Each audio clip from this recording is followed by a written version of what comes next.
जिना house, Askari tower समेत जलाओ घेराव के 3 मुकदमात में अहम पेशा सामने आई है। लाहौर की इंसदादे दहशतगर्दी अदालत ने उमर अयूब की अबूरी जमानत की दरख्वास्तें खारिज कर दी हैं। मजीद क्या तफसीलात हैं अब्दुल रहमान से जानते हैं। जी अब्दुल रहमान।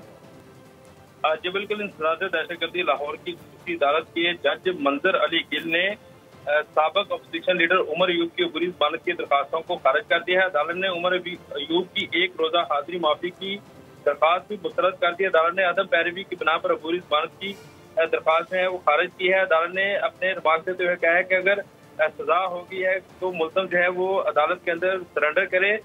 थाना शादमान, जलाओ गिराव, जिना हाउस और अस्करी टावर जलाओ गिराव के मुकदमात जो है उमर अयूब के खिलाफ दर्ज हैं, जबकि उमर अयूब ने अबूरी जमानतें ले रखी थी। तहम अदालत ने अदालत के रूबरू पेश न होने पर अबूरी जमानत की दरखास्तों को खारिज कर दिया है। जी, दरखास्तों को खारिज किया गया है। अब्दुल रहमान अपडेट कर रहे थे, आपका शुक्रिया।